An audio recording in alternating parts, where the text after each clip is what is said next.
What should I do about all this clover? Do I still need to use Dimension? And how do I revive these dog urine spots in my grass? Folks, I've got answers to these questions and more coming up on Garden Sense.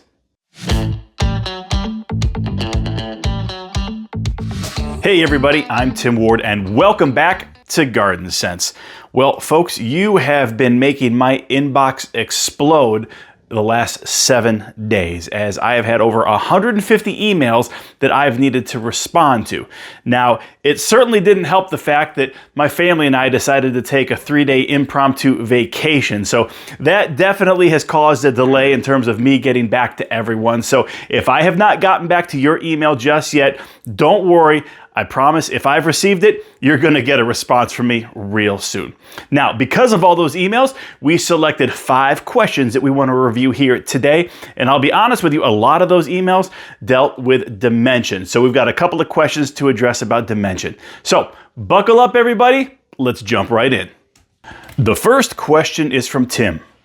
Hi Tim, I am overseeding and was planning on putting down starter fertilizer. How long should I wait before putting turf truss maintenance fertilizer down? Or should I use the turf truss maintenance instead of starter fertilizer? Okay, so there's actually only one difference between the starter formula and the maintenance fertilizer, and that's the presence of 2% phosphorus in the starter formula. They're the exact same fertilizer. So if you're putting down the starter fertilizer because you're overseeding, that's great. It's gonna last for 12 to 13 weeks.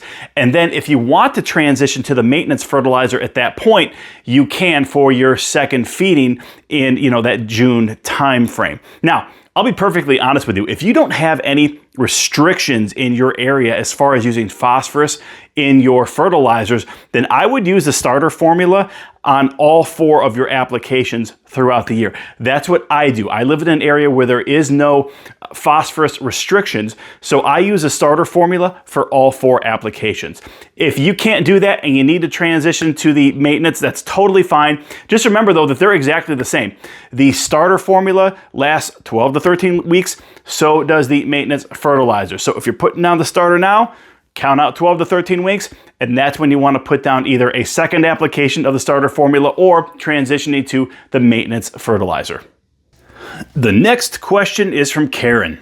Tim, to kill crabgrass, I have Bio-Advanced Extreme Crabgrass Killer in a spray bottle I purchased from you last year. Can I use that instead of turf truss crabgrass control with Dimension? Can I do light seeding in bare spots with either of the products just mentioned? So Dimension and Bio-Advanced Extreme Crabgrass Killer are 2 different products and they do 2 different things. The Extreme Crabgrass Killer is going to kill existing crabgrass. Dimension actually helps prevent new crabgrass from coming up if you put it down at the proper time. So in this scenario, you can't use one or the other. If you have crabgrass that you want to kill, go ahead and put it down. But again, remember that the lack of a Dimension means that anything that you miss in terms of the crabgrass killer could still drop seed, which could then germinate and crabgrass could come back next year.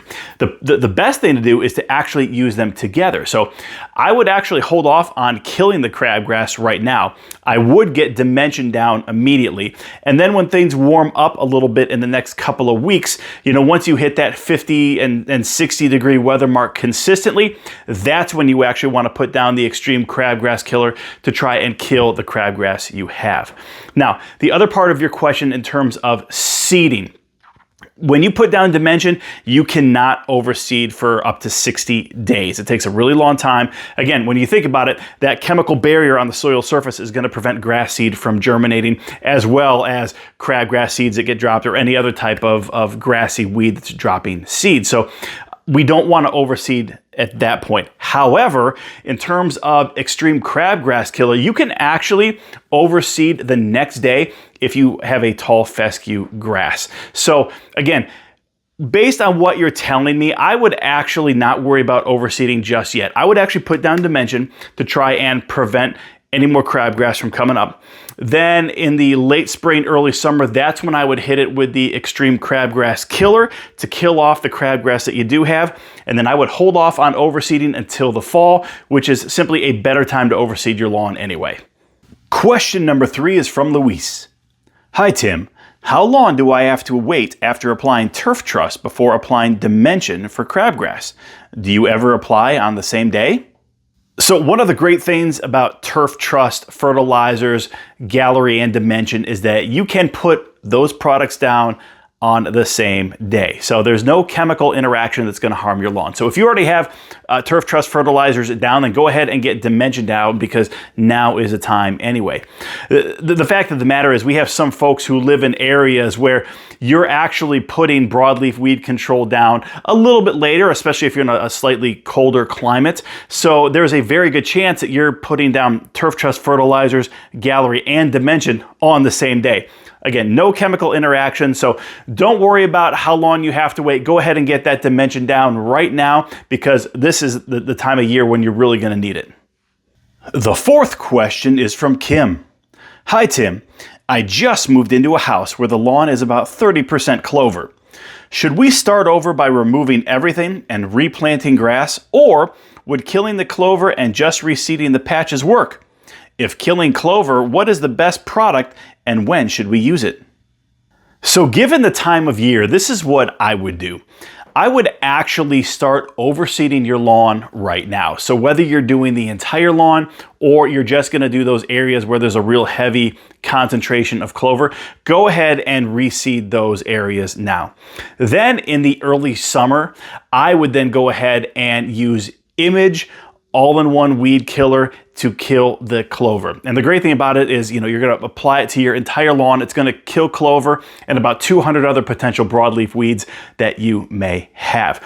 The reason for that is if you try to kill the clover now, Image is actually not gonna be as effective.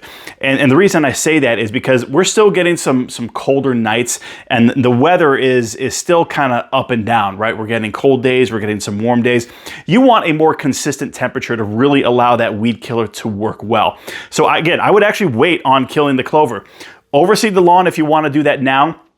Start getting some of that new grass well established. And then in the early summer, purchase Image all-in-one weed killer. Go ahead and put it down on your entire lawn. And I think by middle to end of summer, you're going to be really, really happy with the way your lawn looks. The final question for today is from Rick. Tim, what is the best way to revive dog urine spots in the lawn?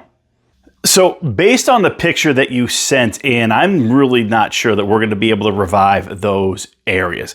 Ideally, what you're going to do is you're going to prevent the grass from looking like that to begin with. Well, one of the ways you can do that is trying to get the dog when it's doing its business to use other parts of the yard. The reason this happens is because the dogs continue to return to the exact same spot and all of the nitrogen in their urine actually burns out the grass. And that's really what you're seeing is the grass is overloaded with nitrogen and it dies. Now, sometimes it just goes dormant and you can kind of revive it a little bit with something like a kickstart, see if you can really help improve and strengthen that root system. But I'll be honest with you, if it were me, I would just overseed those areas and try to then work with my dog on having him or her do their business on different parts of the lawn.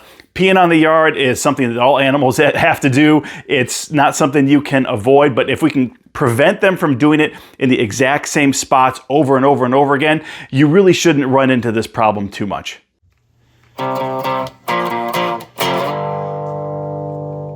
All right, everybody, just a couple final thoughts before we wrap up this week's video podcast. As a reminder, we still have the Turf Trust Triple Play going on over right now at rosensonline.com. Folks, we are going to be ending this promotion very soon, within the next couple of weeks. Once I get a final date, I will let you know. But we actually did it middle of April last year. That's when we had the cutoff for the promotion. So if we follow suit, you guys only have another couple of weeks before this promotion is getting turned off. So if you haven't taken advantage yet, make sure you head over to rosensonline.com right now and order the Turf Trust Triple Play.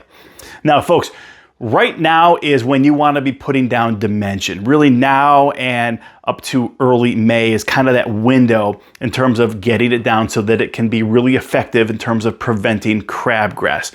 If you are not taking advantage of the Turf Trust Triple Play, then you just need to head over to rosensonline.com and pick up a couple of bags of Dimension and get them down right now. If you don't put it down within the next month, you're kind of missing that ideal window, and you obviously run the risk of crabgrass germinating and coming back this time of year next year.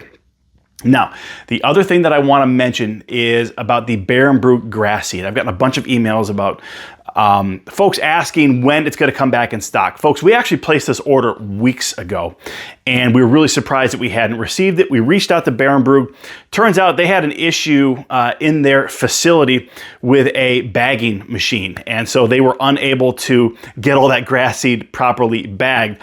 And so our large order, along with dozens and dozens of others of Barenbrug's clients, have their orders delayed as well. So according to Barenbrug, we should have our order middle to end of next week. So again, I do apologize that we're out of stock, but it's kind of one of those things that's just out of our control. So we do appreciate your patience, but middle to the end of next week, we should be back in stock, and you can go ahead and pick up the grass seed that you need.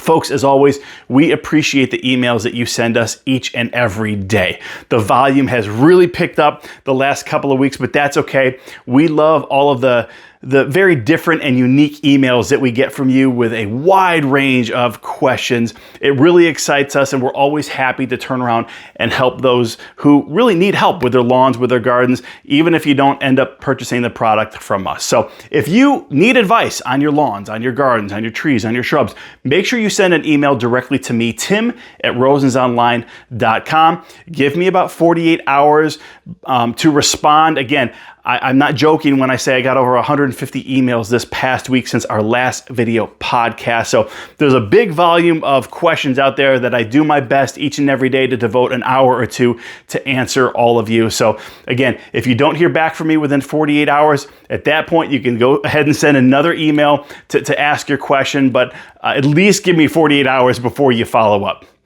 Folks, as always, we really appreciate all of the time that you spend with us. We know that there's a lot of information that we throw at you, and we know that time is valuable. So every minute that you spend with us is really, really appreciated. I hope that you guys have an amazing rest of the week. God bless.